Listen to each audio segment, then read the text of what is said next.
Simon commission Bharat में आया, Simon commission का विरोध लाला लाजपत ने किया, उन्होंने उनका समर्थन किया और उसकी 70 दिन बाद मृत्यु हो गई। पूना पैक्ट हुआ, अच्युतानंद जी ने उनका जो है बाबा साहब का साथ दिया और पूना पैक्ट उनके साइन भी पूना पैक्ट के अंतर्गत है। 1922 में उन्होंने आदिवासी हिंदू सभा बनाई, आदिवासी हिंदू। साथियों नमस्कार, मेरे बराबर में आप स्क्रीन पर एक फोटो देख रहे हैं। कौन है ये शख्स? अगर आप पहचानते हैं तो तुरंत वीडियो आगे बढ़े उससे पहले इनका नाम नीचे लिख दीजिए कमेंट सेक्शन में। आज 5 मई 2024 को स्वामी अच्युतानंद, जिनको हरिहरानंद के नाम से भी जाना जाता है, 20वीं सदी के भारतीय इतिहास के जाति विरोधी बुद्धिजीवी, दलित लेखक और समाज सुधारक थे। इनको दलित समाज के पहले पत्रकार के रूप में भी आप जान सकते हैं।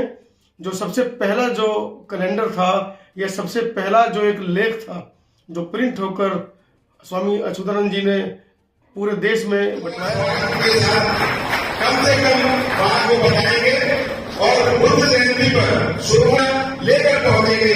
उस आह्वान के साथ हमारे बीच में आए हैं और हुआ है कि शॉर्ट में बात रखूं, सोच के तो बहुत कुछ आया था, लेकिन फिर भी आदेश का पालन होगा।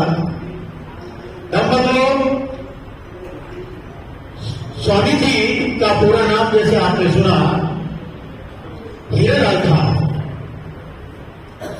जब वो छोटे थे तो उनके फादर एक्सपायर हो गए थे और उनका जो लालन पालन किया वो मथुरा प्रसाद उनके चाचा थे। जब वो पढ़ने योग्य हुए तो मथुरा प्रसाद जी ने कई स्कूलों का भ्रमण किया उनके दाखिले के लिए, लेकिन उनका एडमिशन किसी स्कूल में नहीं हो सका, क्योंकि आप जानते हैं उस समय वर्ण व्यवस्था थी, जाति व्यवस्था थी और उस वर्ण व्यवस्था और जाति व्यवस्था का प्रभाव हमारे हीरालाल जी पर पड़ा। अंत में जो मथुरा प्रसाद जी थे वो फौज में जो सूबेदार थे वो अपने पास ले गए और मिलिट्री स्कूल में उनको भर्ती कराया।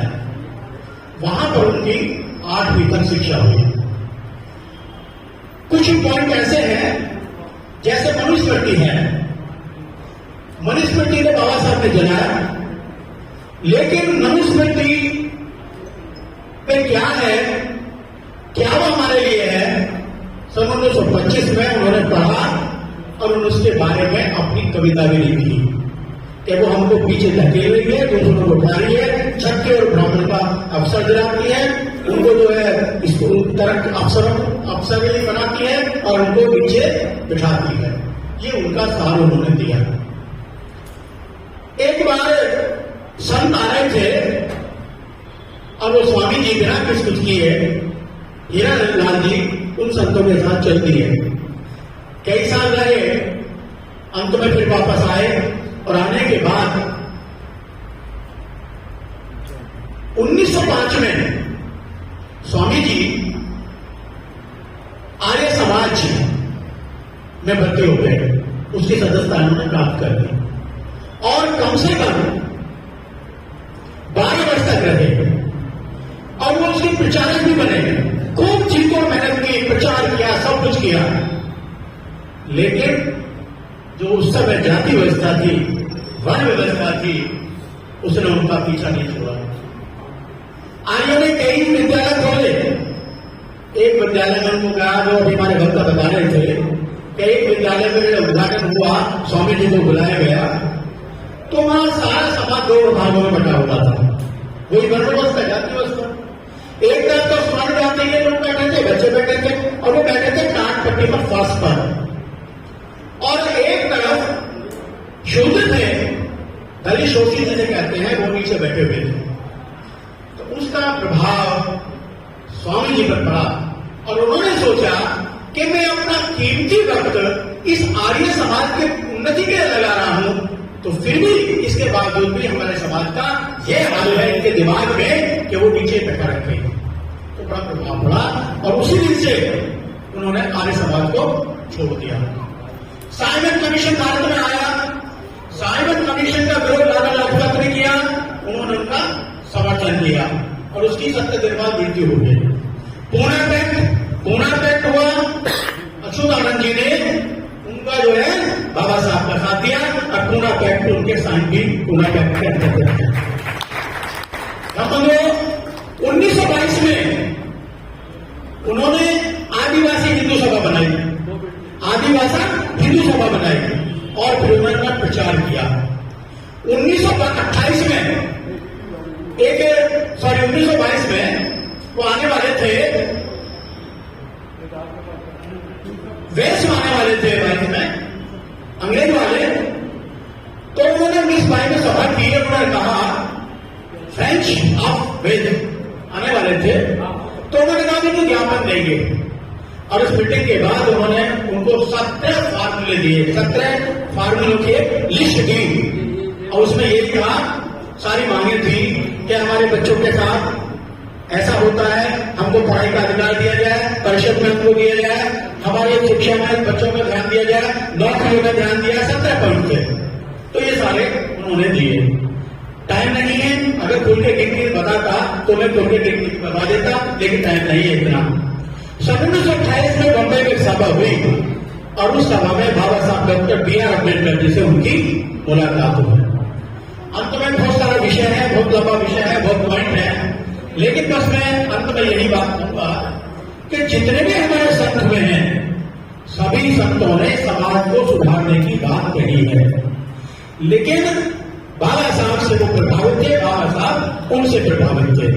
तो अच्युतानंद जी जो थे, भले ही उन्होंने बुद्ध धर्म नहीं दिया, भले ही गुरु रविदास जी ने बुद्ध धर्म नहीं दिया, भले ही कबीरदास जी ने बुद्ध धर्म नहीं दिया, लेकिन अगर हम ध्यान से पढ़ेंगे तो उनकी वाणी में बुद्ध धर्म का सार मिलता है। रविदास जी हो या कबीरदास जी हो या अच्युतानंद जी हो, बुद्धिस्ट का सार मिलता है, जो हमारी पहली श्रवण संस्कृति थी। अंत में मैं 2 बातें बताऊंगा आपको। पहले वैदिक संस्कृति और श्रवण संस्कृति थी, वैदिक और श्रवण संस्कृति थी। उसके बाद आर्य समाज, आर्य समाज का विकास इसलिए हुआ हमारे लिए कि हमारा समाज मुस्लिम ना बन जाए, हमारा समाज ईसाई ना बन जाए। वो परिपाटी आज भी जारी है। हमें इसलिए हिंदू बनाया गया है क्योंकि हिंदू रह करके हम बुद्धिस्ट ना बन जाए और हिंदू पर हमारा कमजोर ना हो जाए। हिंदू रह करके हम वोट तो हिंदू रहकर दे सकते हैं, लेकिन हम मंदिर में जा सकते हैं, ना हम बोल सकते हैं और ना हमें कोई अधिकार है। वीडियो अगर आपको रोचक लगी, जानकारी अगर आपको रोचक लगी, तो चैनल को सब्सक्राइब जरूर कर लीजिएगा। और जिन लोगों ने चैनल को सब्सक्राइब किया है और उनके पास नोटिफिकेशन नहीं आते हमारी वीडियो के, तो घंटी पर आल वाला बटन जरूर दबा दीजिएगा। नीचे ज्वाइन का बटन दिया है। समता आवाज टीवी देश का बड़ा चैनल है और आप लोगों की बड़ी जिम्मेदारी मेरे ऊपर खबर दिखाने की है। तो मैं चाहता हूं चैनल को जीवित रखने के लिए आप कम से कम अपना आर्थिक सहयोग ज्वाइन बटन के माध्यम से चैनल को जरूर करें। नीचे चैनल पे हमारा फोन पे पेटीएम नंबर भी दिया जा रहा है, आप चाहें तो सीधे फोन पे, पेटीएम, गूगल पे के माध्यम से हमको आर्थिक सहयोग भी कर सकते हैं। धन्यवाद। जय हिंद।